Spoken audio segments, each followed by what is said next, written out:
Merci. Oui, donc moi je suis Véronique Poher, je suis directrice adjointe du DAF 49, donc, qui intervient sur le département de Maine-et-Loire avec un service de protection des majeurs, qui est important puisque nous avons, on va donner les chiffres puisqu'on est là pour ça, au 31/12/2012, 4368 mesures de protection que nous gérons sur le département, sachant que globalement sur le département de Maine-et-Loire, mais Madame Leloir pourra me corriger, on est à peu près sur 9000 mesures d'une manière générale qui sont prononcées par les tribunaux. Donc ça veut dire une partie va aller évidemment vers les éditeurs familiaux, on en parlait tout à l'heure. Sachant que nous, il y a deux autres structures qui interviennent sur le département en tant que professionnels, qui sont donc Cité, Justice et Citoyens, qui gèrent en moyenne 700 mesures, et puis la FADEM qui gère à peu près 300 mesures de protection. On est, nous, avec 4368 mesures de protection, un organisme particulièrement important. C'est assez rare, puisque sur la plupart des départements, en général, les mesures de protection sont plutôt bien réparties entre les différentes structures professionnelles qui peuvent intervenir. Donc là, nous, on a vraiment une place prépondérante sur le département de Maine-et-Loire. Ce que je voulais dire par rapport à ça, alors je représente aussi le Gesto. Donc le Gesto, c'est un regroupement de l'ensemble des structures tutélaires du Grand Ouest qui travaillent donc de façon régulière ensemble sur des questions de pratique professionnelle, d'évolution voilà, du cadre légal aussi, permettant d'échanger, alors structure UDAF et hors UDAF, puisqu'il n'y a pas que des structures UDAF qui sont présentes dans ce regroupement de professionnels. Alors, moi, ce que je voudrais dire par rapport aux chiffres, puisque c'est ce dont on parle ce matin, nous, on est cerné en tant que structure tutélaire et donc gestionnaire de structure par les demandes qui nous arrivent de multiples sources et de multiples administrations ou institutions de statistiques. Donc, on doit produire de façon très régulière des chiffres sur les personnes qui sont mises sous protection, le type de mesures de protection, et je vous en passe des meilleurs, sachant que à chaque fois, c'est des tableaux différents, c'est des logiques différentes d'entrée, de regard. Donc là, on parlait de l'Observatoire national, c'est vrai que bon, voilà, c'est des chiffres qu'on rend. Plus c'est complexe en termes de demande, voilà, moins on y répond éventuellement, sauf si on a l'obligation de le faire. Parce que on pourrait passer d'abord un temps, on y passe énormément de temps, nous en tant que gestionnaire, et on mobilise énormément là les services généraux pour rendre compte régulièrement de statistiques. Et malgré tout, on n'arrive pas à obtenir le chiffre réel du nombre de mesures prononcées ou du nombre de majeurs protégés, de personnes mises sous protection au niveau national. C'est un paradoxe, on n'arrête pas de donner des chiffres. Et en même temps, ce que nous on rend, vous doutez bien que les autres le rendent aussi, parce que la conséquence, si on ne les rend pas, c'est qu'on n'a pas de financement. C'est un argument assez frappant qui fait que chacun va rendre évidemment ses statistiques. Maintenant, pourtant, avec toutes ces statistiques, on ne sait pas exactement le nombre de personnes qui sont mises sous protection. Je veux juste rappeler le cadre de la loi. Alors moi, je suis arrivée aussi, comme vous, dans l'organisme tutélaire dans lequel je suis, avec la réforme. Donc je n'ai pas connu avant. Voilà, c'est l'histoire qu'on m'a racontée. C'est que, effectivement, il y avait trop de personnes sous mesure de protection. Voilà. Bon. Quel était le nombre avant? Si vous le savez, je veux bien l'entendre, mais on n'a pas vraiment d'éléments de référence. Et aujourd'hui, alors il y a un rapport qui a été produit par la Cour des comptes, je vous invite à le lire, qui a été fait en novembre 2011, qui fait état que, non, ça n'a pas baissé. Mais on ne sait pas de quoi on parle, puisque de fait, les chiffres avant, qui étaient apparemment trop importants, on ne sait pas de quelle nature ils sont aujourd'hui. Donc c'est un peu confus quand même. D'ailleurs, ils en font état dans leur rapport en disant qu'on devait produire des statistiques annuellement, parce que la réforme l'avait prévu dans son article 46, et puis les statistiques, on n'en produit pas. Donc de fait, ils ont des chiffres, mais dont ils disent eux-mêmes qu'ils ne sont pas fiables, puisque les statistiques qui auraient dû permettre de les produire n'ont jamais été faites. Donc c'est un peu nébuleux quand même dans la manière de fonctionner. On peut penser qu'avec les révisions de mesures, puisque le fait de la réforme aurait amené l'obligation de revoir toutes les mesures de protection, on a parlé de stock tout à l'heure, à la fois les stocks et les flux.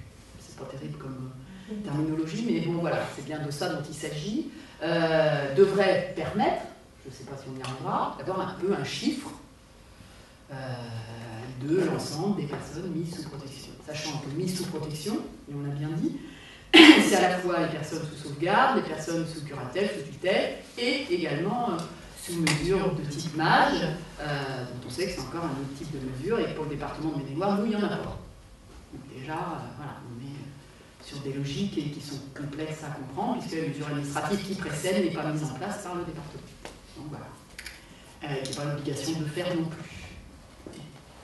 Donc voilà, c'est vrai que c'est un peu complexe tout ça, mais ça veut dire qu'aujourd'hui, on dit ça baisse, ça augmente, enfin voilà, mais par rapport à quoi? Puisque les chiffres initialement ne sont pas produits.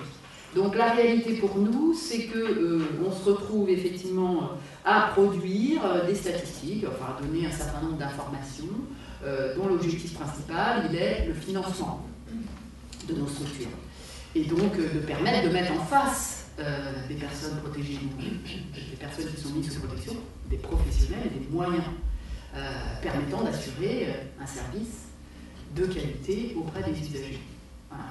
Et donc, à partir de là, les constats qui sont faits aujourd'hui, c'est que il faut pouvoir cerner ça de façon très claire. C'est-à-dire pour mettre des moyens et autoriser tel ou tel moyen dans telle ou telle structure, eh bien, on va produire, puisque nous on est contrôlé par la direction régionale jeunesse et sport et cohésion sociale, voilà, qui n'est pas là aujourd'hui, à travers des indicateurs. Et donc les indicateurs, alors je vous montre, c'est ça les indicateurs qu'on produit annuellement. Ça c'est quand même, voilà, on a quelques-uns quand même. On fait ça 2 fois par an.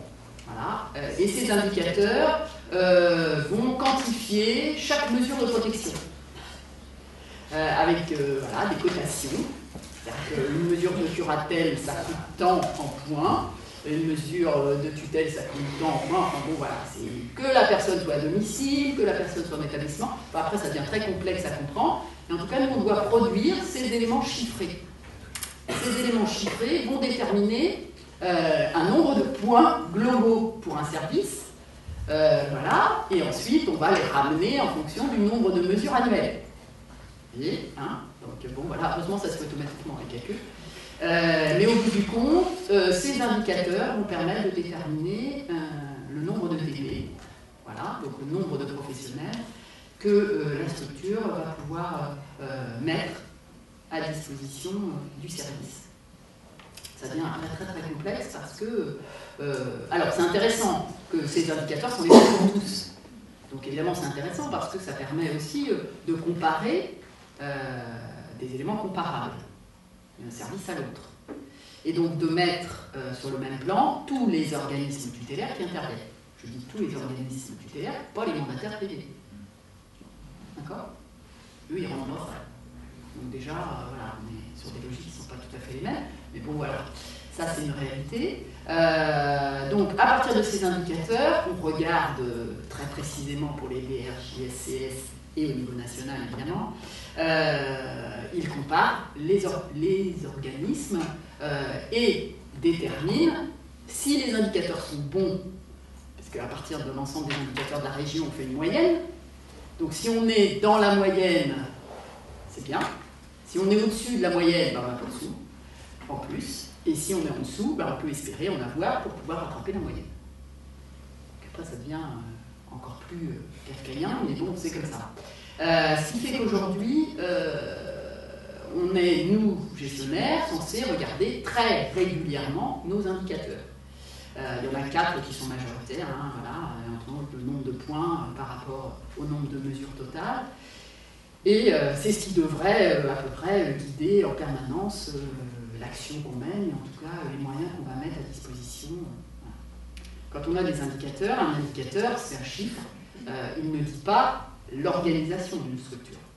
Voilà. Donc après, les choix qui vont être faits dans les structures de créer des services de soutien aux mandataires sur la question du patrimoine, sur la question juridique, voilà, ça c'est des questions sur lesquelles ça apparaît nulle part. dans les indicateurs, puisqu'on est seulement sur des points liés à des mesures de protection. La réforme, elle a apporté aussi un élément important qui a été la distinction entre deux protections, la protection des biens et la protection de la personne. C'est un élément intéressant sur lequel le législateur a réfléchi, et suite évidemment à un ensemble de remarques et de travaux qui avaient été faits préalablement par l'ensemble des fédérations et des professionnels. J'ai envie de dire, on n'a pas fait un travail de fond encore, parce que la réforme est encore récente, sur qu'est-ce que c'est que cette protection des biens, qu'est-ce que c'est que cette protection de la personne, qu'est-ce que ça veut dire dans le travail au quotidien des professionnels en lien avec des personnes protégées. C'est quoi de leur pratique, ça veut dire quoi, ça veut dire quel type d'intervention, comment on regarde ça. Ça aurait été intéressant de faire ce travail. Ça se fait dans les structures, et ça ne se fait pas d'une manière plus globale, ou très peu, puisque le financeur a dit, de fait, puisqu'il y a deux protections, les cotations, et je reviens sur mes indicateurs, ne seront pas les mêmes. C'est-à-dire, si vous avez une curatelle dite complète, c'est-à-dire protection des biens et protection de la personne, ça va être tant de points. Par contre, si vous n'avez que la curatelle bien, vous aurez moins de points. Ou la curatelle à la personne, vous aurez moins de points. Bon, il y a une contestation des fédérations sur le fait qu'il avait vraiment beaucoup baissé les points. Contestation, négociation multiples, et puis finalement, un consensus a été trouvé où on baisse les points, mais pas beaucoup. Mais on les baisse. Donc ça veut dire qu'on évalue, mais où, ça par contre on ne sait pas, que quand on n'a que la curatelle au bien, eh bien on fait moins de travail pour un professionnel, on a moins d'intervention, j'allais dire auprès de la personne, ce qui est un paradoxe puisqu'on parle de bien, et qu'on n'a pas la protection de la personne. On va faire moins de travail, on va intervenir moins, et donc la cotation sera moins importante. Ça veut dire qu'en face, on mettra moins de moyens. Très concrètement, budgétairement, ça se traduit par moins d'argent. Donc moins de moyens. Donc voilà, on est pris dans ces réalités-là, et pourtant, on n'évalue pas. Alors on parlait de majeurs protégés, on parlait de chiffres de sexe, d'âge, de pyramide des âges, enfin bon voilà, mais quid de la question de ce que dit la réforme du fait que la personne a une altération mentale aujourd'hui pour entrer dans le dispositif, où on l'évalue, quelles sont les problématiques que ça pose aux professionnels, parce que quand on dit curatelle que au bien, c'est considéré que tout roule, voilà, on perçoit les ressources, on paye les factures, et puis ça c'est j'ai mon mandataire dans la salle, c'est une minorité ça. Personne qu'on va suivre ou qu'on va accompagner. Majoritairement, évidemment, si Madame Lemoine me disait c'est confié à un organisme tutélaire, c'est parce qu'il y a une complexité de la situation, il y a des difficultés particulières, qu'il n'y a pas de famille, que la personne peut être isolée, qu'on est vraiment dans une situation complexe, et qu'à partir de ce moment-là, évidemment que quand on va faire la protection des biens, on va aussi le faire avec une personne. Et ça paraît assez logique. Voilà, donc on voit bien qu'on met des chiffres, on met des indicateurs, on met des éléments, voilà, dont on sait que l'objectif, vous parlez des politiques publiques, c'est aussi des questions de financement, hein, voilà, on va pas se masquer les yeux, c'est des questions de coûts, mais derrière, quand est-ce qu'on fait l'évaluation des personnes accompagnées, leurs problématiques? Est-ce que, effectivement, les situations sont plus complexes aujourd'hui qu'elles n'étaient hier, et sous quelle forme, et par rapport à quoi, sachant que les moyens que nous, on n'a pas, ou qu'on voit bien qu'ils diminuent, ça veut dire que les autres aussi, les autres partenaires avec lesquels on travaille, la psychiatrie, d'autres, sont dans les mêmes réalités. Ce sont leurs moyens qui sont non plus importants, et ils ont les mêmes réalités de rendre compte du nombre de lits, de personnes hospitalisées. Enfin, on est tous dans les mêmes logiques, avec peu d'évaluation des partenariats, de ce qu'il faut tisser pour que les choses fonctionnent mieux, et que le travail quotidiennement et d'accompagnement des personnes se fasse dans les meilleures conditions possibles. Sachant que nous, on est aussi soumis à des autorisations de fonctionnement. Donc, autorisation de fonctionnement, c'est un nombre de mesures autorisées. Ça, c'est une nouveauté qu'a apporté l'entrée dans le champ du médico-social pour nos organismes.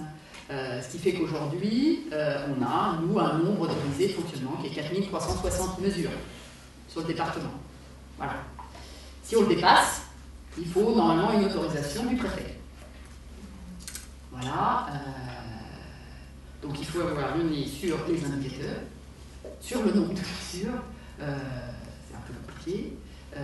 Alors nous on l'a utilisé, puisque à un moment donné on a dépassé très largement le nombre de mesures qui nous étaient autorisées sur le département, et en accord avec les juges des tutelles, parce que justement le financeur disait bah oui vous avez dépassé votre autorisation, donc nous on demandait des moyens complémentaires, elle dit bah non il n'y a pas de sous, donc il n'y aura pas de moyens complémentaires, donc en accord avec les juges des tutelles on a bloqué notre activité, c'est-à-dire qu'on n'a plus accueilli une mesure de protection, on a dit bah on est à 4360, on s'arrête. Bloquant le système. C'est-à-dire que les mesures continuaient à être prononcées par le tribunal. Donc, voilà, pas une situation très sereine, et nous refusions de prendre les mesures. Voilà. Ça a permis de débloquer.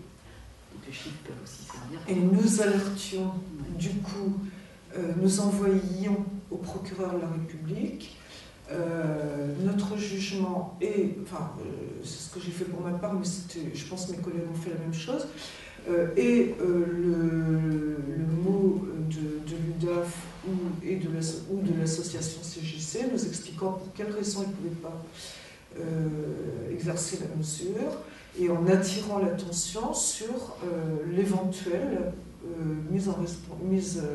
recherche de responsabilité de l'État que ça engendrait. Bah, apparemment, ça a marché quand même au bout d'un tour. Alors voilà, à un moment donné, les chiffres, voilà, on a bien dit que parfois les politiques publiques savent s'en servir pour soit a posteriori produire des chiffres, soit a priori. Là, pour une fois, voilà, on a utilisé les chiffres au profit effectivement de la mise en œuvre de moyens complémentaires. Mais c'était, je pense qu'on nous a bien dit qu'il faudrait éviter de refaire ça plusieurs fois, parce que c'était pas une très bonne idée, et qu'il était question de faire pression de cette manière-là sur le financeur et les services publics. Voilà. Donc bon, pour dire que effectivement c'est une réalité nous qui est quotidienne, cette réalité voilà, des indicateurs, des chiffres, de produire des informations avec des retours qui sont finalement assez peu importants, de savoir exactement quelle est la population concernée par les mesures de protection, et puis les incidences surtout, parce que c'est ça qui nous préoccupe sur la pratique professionnelle.